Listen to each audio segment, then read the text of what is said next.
Good afternoon to all the students.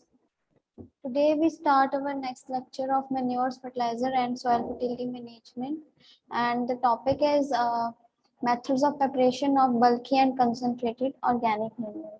As in previous lecture we have studied about what are bulky organic manures, what are concentrated organic manures. Now in this lecture we have to study about the different methods for preparation of these bulky and concentrated organic manure. So, the learning objectives of this lecture is you have to know about different kinds of bulky organic manure. You have to know about their properties. You know about the concentration, nutrient composition of different kind of manures we are using nowadays in our agriculture. So, bulky organic manures are the manures which we are applying in our main field in large amount, or I can say in a bulky amount, and but because of they have low nutritive value, that's why we are applying them in large amount. Okay, this is the main reason why we are applying bulky organic manure in large amount, because they have low nutritive value. So that some examples of bulky organic manures are farmyard manure, sheep and goat manure, poultry manure, compost. So these are kind of bulky organic manures. So first we have to learn about the farmyard manure. So also known as FYM. So it is the, I can say, decomposed mixture of dung and urine of farm animals, and along with their litter and leftover material. Like we are using the straw there, so that their urine can be consumed easily on the in that straw, and it contains 0.5 nitrogen, 0.25 P2O5, and zero point 0.5 K2O. That is potash, nitrogen, phosphorus, and potash. Okay, so the urine content in that FYM is around 1% of nitrogen and 1.35% of potash present in FYM. So the nitrogen present in urine is mostly in the form of urea, which results in volatilization losses, because as you all know that urea can easily be volatilized if we are spreading it on any surface. So the volatilization losses are more, and the leaching process also take place, but we have to use some kind of improved method of farmyard manure, so that these kind of reduction can be controlled. Okay, so we are using the trench method basically for making or preparing FYM. So this method is recommended by C.N. Acharya, in which we have to make a trench or pit-like structure of length 6 meter to 7.5 meter length, and 1.5 meter to 2.0 meter width, and 1.0 meter deep are dug. Okay, then we are preparing our all of the refuse and put it in that trench. And firstly, how we make a pit, I will enumerate this.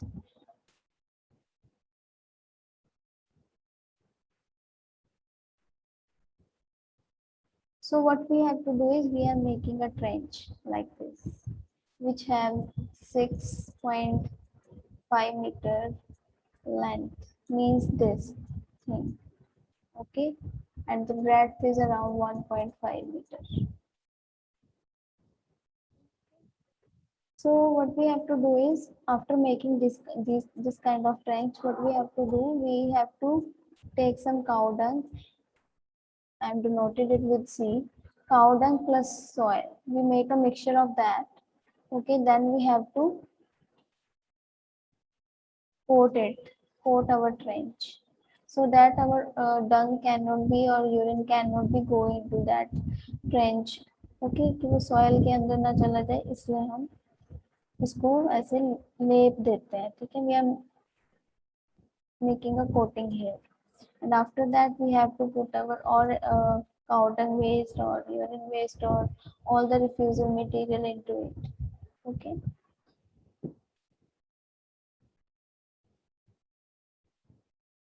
that coating for one I can say 1 day. So in next morning the urine soaked and refused along with the dung and collected and placed in the trench. All the material, the cow dung and the litter, we have to put it into our trench. And when the section is filled around 45 to 60 centimeter above the ground level, we have to make a heap like structure.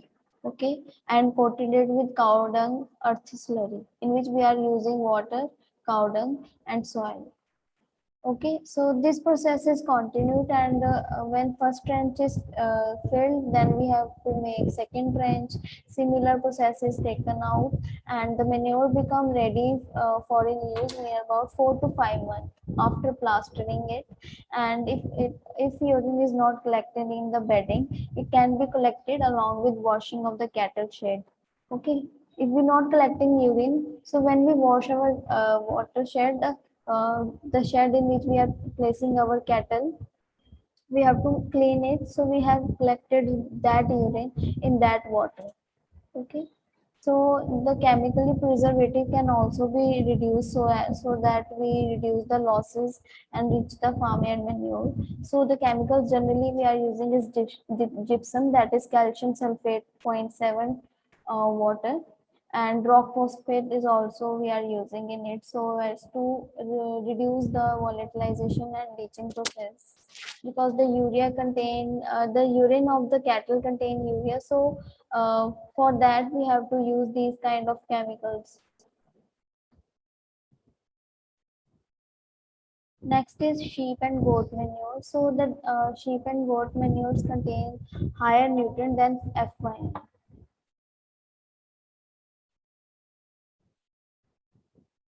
and near about it contains 3% of nitrogen, 1% of phosphorus and 2% of potash, and mainly it will be applied in field in two ways.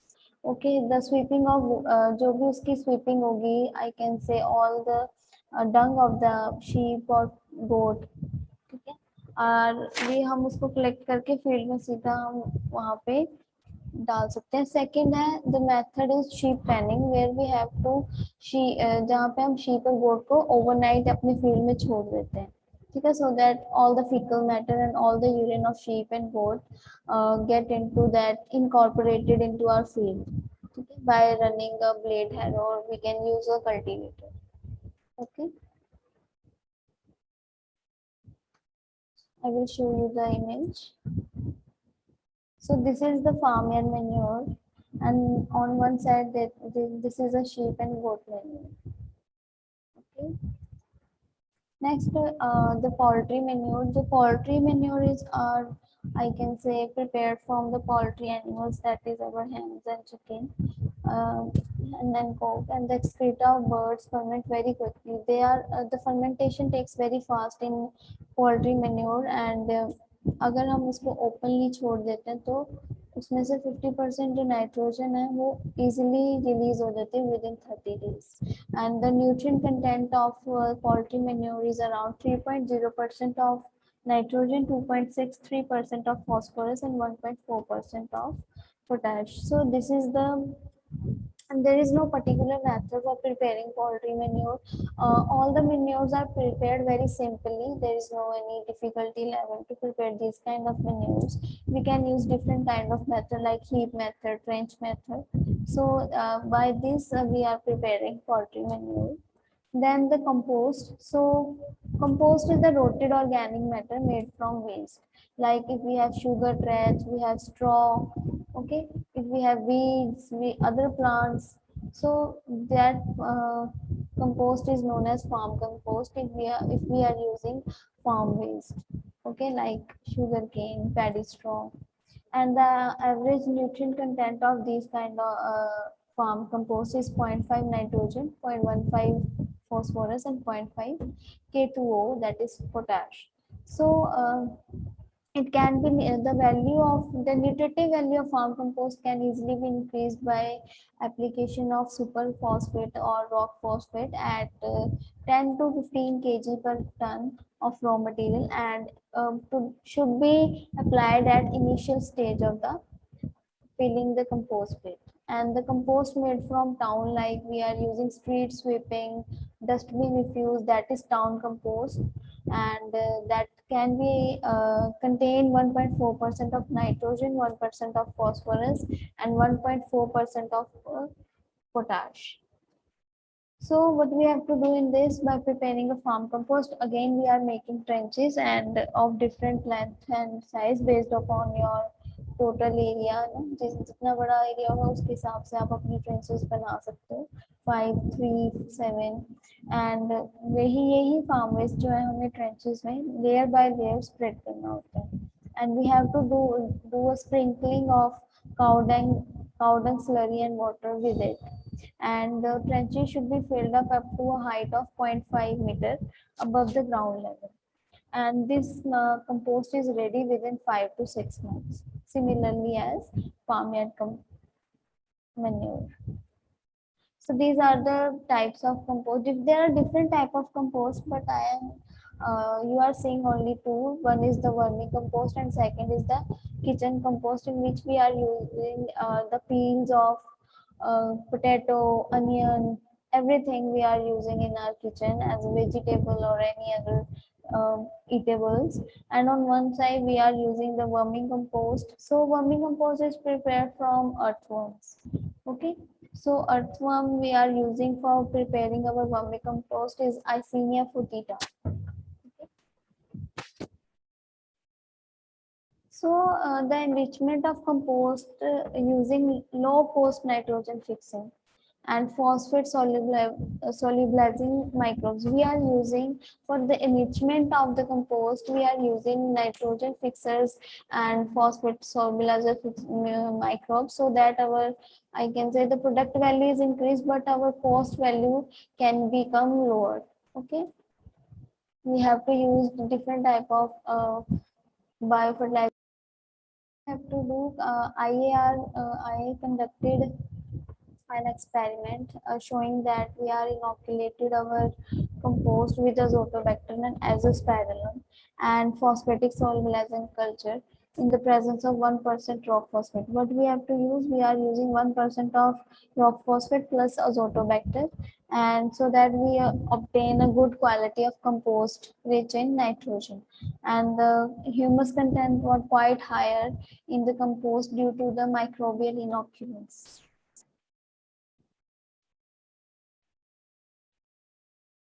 So there are different methods of composting. So the process of composting was first initiated in England during the period of First World War, that is in 1914 to 1918, and different various systems of composting we are using, that is ADCO process, that is Agriculture Development Company process. Then we are using activated compost process, then indoor process, Bangalore process, Coimbatore process, uh, rural compost, urban compost, and vermicompost. Firstly, I have to tell you about rural compost. The compost which are prepared in our rural areas by using different rural ways. So that is rural compost. Then urban compost is prepared from our, I can say, the excreta and the sewage and the sludge that prepared in the urban areas are urban compost. Then vermicompost is that compost in which we are using earthworm for, so that the decomposition of our organic matter will be maximum. So we are using vermicompost, the earthworms in this type of compost. Okay, so in ADCO process, the Agriculture Development Company initiated this process and developed by the Hutchinson, HB and Richards, and during and during 1914 to 1980 in Rothamsted Experimental Station, England. And the material required for making for this process is, first is our basic material, that is our straw and other I can say other waste. Then ammonium sulfate, ammonium phosphate, superphosphate, muriate of potash, all these we are using in it. And the basic raw material, as you all know, that is straw, is spread in a layer. What we have to do?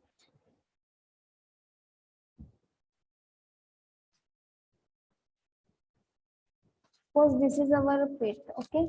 So we are placing a layer of our waste in this, that is straw waste or other waste, making a layer of it.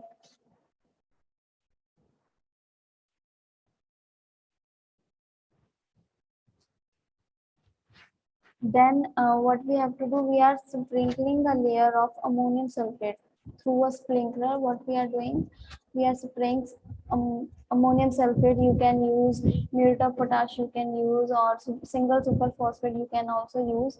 And then after spraying it, we are again making a layer of our straw. Okay, so we have to done it. Somehow some made the plain, क्या करते हैं ऊपर से cover कर देते हैं, कुछ heap बना के cover कर देते हैं. So then after this हम limestone भी इसके ऊपर spray कर सकते हैं powder form में. We have to do broadcasting. Broadcasting means you have to do it with your hands and sprinkle like this, not in appropriate manner.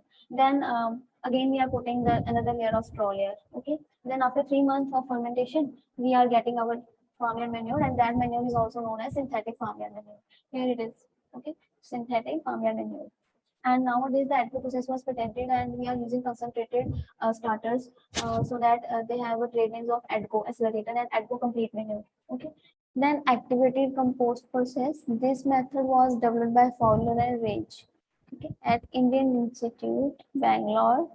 Okay, and the major material in it is also the straw and farmyard waste, but the starters are cow dung, urine, night soil, that is sewage sludge. Okay.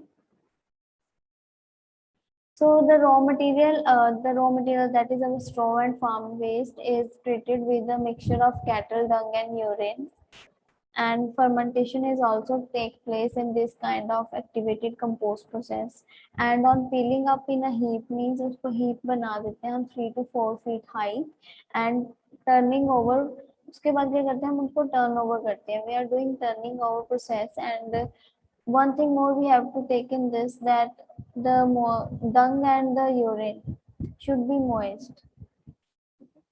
हमें क्या करना है, जो भी हमारा वो जितना भी मटेरियल बना है उसको हमने moist रखना है. तो we are using dung and urine which are very high in temperature, and जब हम 25% तक न्यू मटेरियल उसमें ऐड कर सकते हैं one time पे.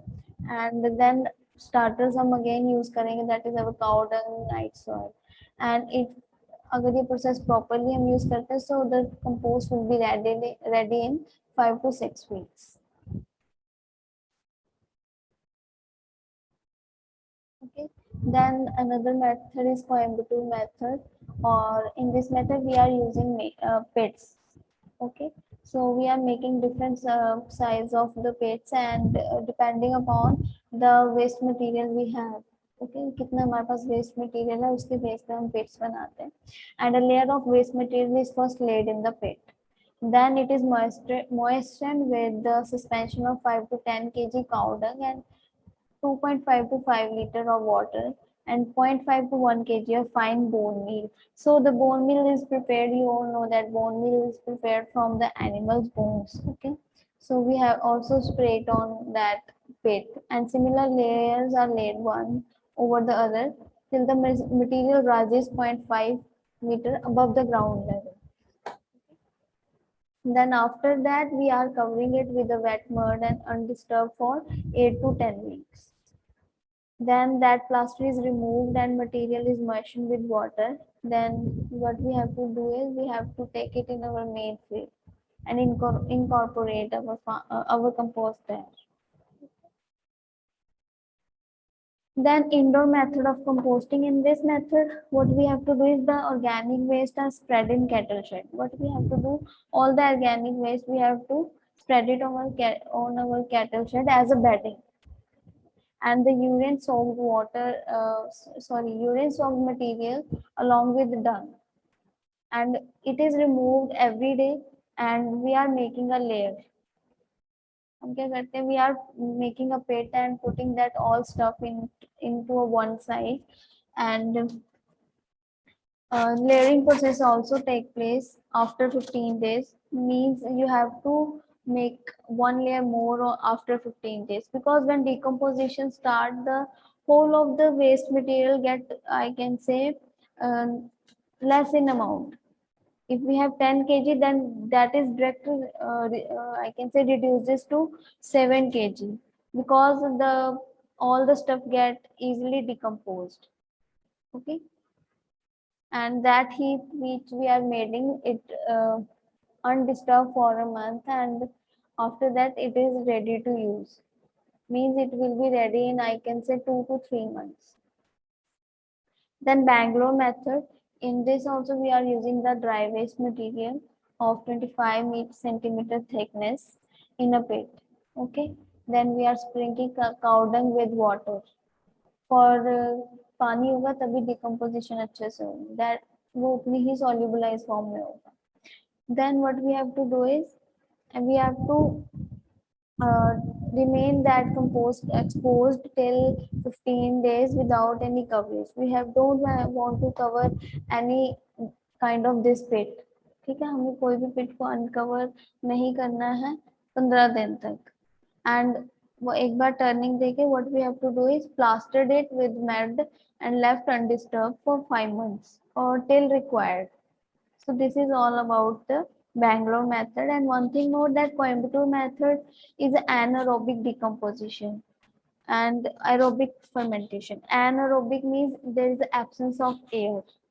Okay, so that's why it is known as anaerobic decomposition, whereas it is followed by aerobic fermentation. Aerobic means presence of air. So it is the reverse in Bangalore method.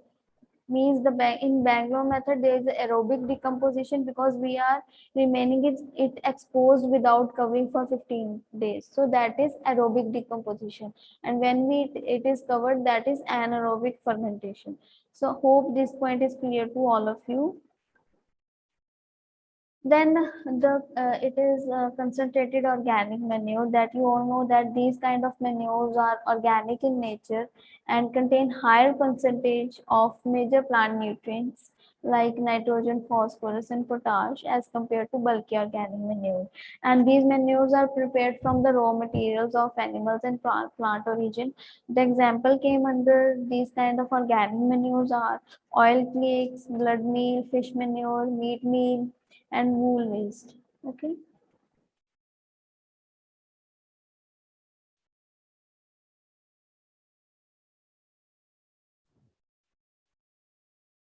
So first is come under concentrated organic manure, that is oil cakes.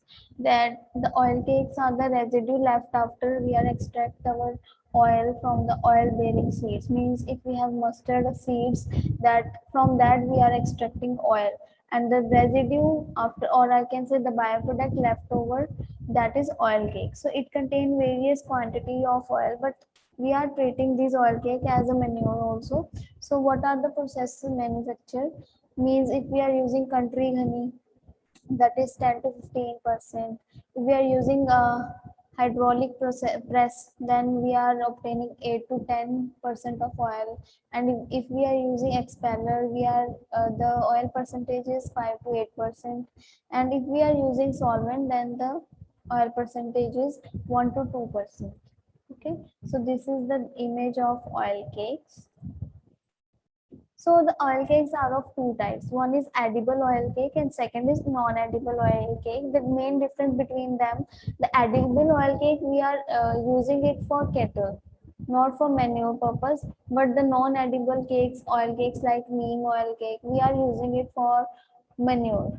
Okay, as a manure purpose. And the characteristics are of these oil cakes are their quick acting organic manure, which have a CN ratio. CN ratio means carbon nitrogen ratio, that is 5 to 15. The oil prevents rapid conversion of nitrogen, so nearly 50 to 80% of the nitrogen is made available in 2 to 3 months. Means if we are supplying oil cake as a manure in our field, so we are obtaining 50 to 80% of nitrogen, and which is available in 2 to 3 months. And it also depends on which type of cake or nature of soil it is. So we are using castor, resin, mahua, like neem, have a nimidine, so which are responsible for so slow nitrification and their nitrogen due to efforts of alkaloids on soil. Means what are nitrification? It is the process in which ammonia is converted into nitrate or nitrite. That is nitrification, which nitrate is converted into nitrite, then it is converted into elemental nitrogen. So that process is known as nitrification. So the castor cake has a good vermicidal effect against white art. Means if the in soil there is a white art, so castor oil is, I can say, show a good effect on these white ants. And groundnut cake has the highest nitrification rate. Means the nitrogen content in this groundnut cake is quite higher. Okay, so we are not using mahua cake because it has a poor in nitrogen, and it take place very, it takes long time to be, I can say, nitrified. So we are not using mahua cake. And if we are using mahua cake, so we have to apply it before 2 to 3 months of the sowing of the crop. Okay. Then next is the blood meal. So blood meal is prepared from the blood of the animals, and it is dried, powder, bagged. Okay. So what it has? It had 10 to 12% nitrogen, 1 to 2% phosphorus. So it is prepared from the blood of the slaughterhouse treating with copper sulfate. The copper sulfate we are also using it, and it is a quick acting manure and effective for all of the crop. But the main thing, we are not using it because it is quite, I can say, very expensive. So that's why we are not using blood meal. Next is the meat meal, in which we are using the I can say bones and the meat. And what we have to do is we are cooking them in a pan for 2 to 3 hours, and bones are separated and the meat is dry, and we are making powder of it. Then we have to apply it into our soil, and the nitrogen content in this kind of meat meal are 10%, and the phosphorus is 2.5%. So the average nutrient content of oil cakes. If we talk about the non-edible cake, so the main oil cake which have high nitrogen value is neem cake. You are seeing here that this is 5.2%, and it has phosphorus 1%, and potassium oxide has, sorry, for potash has 1.4%. So we are using these kind of oil cakes in our field, as they are very expensive and costly. We are not using it as a regular purpose, but we are doing some kind of researches for improving these concentrated organic manure and make them affordable. Next is the edible oil cake, in which the maximum nitrogen content is found in safflower cake. Okay, that is 7.9%. And where you see the phosphorus content is maximum in cottonseed cake, that is 2.9%. Similarly, you are seeing that cottonseed cake have also 2.2% of these, I can say, potash in it. So this is all about the nutritive value. Then the fish manure, or I can say guano. So the fish and fish waste is dried and powdered. Okay, what we have to do? Firstly, we have to make it dry. Then we have to make a powder. Then it is quickly acting. So we are in all the types of soils, and the content or nutrient composition of fish manure is 4 to 10% of nitrogen, 3 to 9% of phosphorus, and 0.3 to 1.5 of potash. Then come the horn and hoof meal, so in which we are using the bone digester. Okay, the horns of the any animals, we are cooking it and crushing it in a bone digester and dried and then powder. So it contains near about 13% of these, I can say, bone meal. Okay, so these are references. You can, if you want to study these lectures, or you want to make notes, so you have to follow these books. You get a appropriate knowledge about organic manure in these books. Okay, so thank you, student. This is all about today's lecture.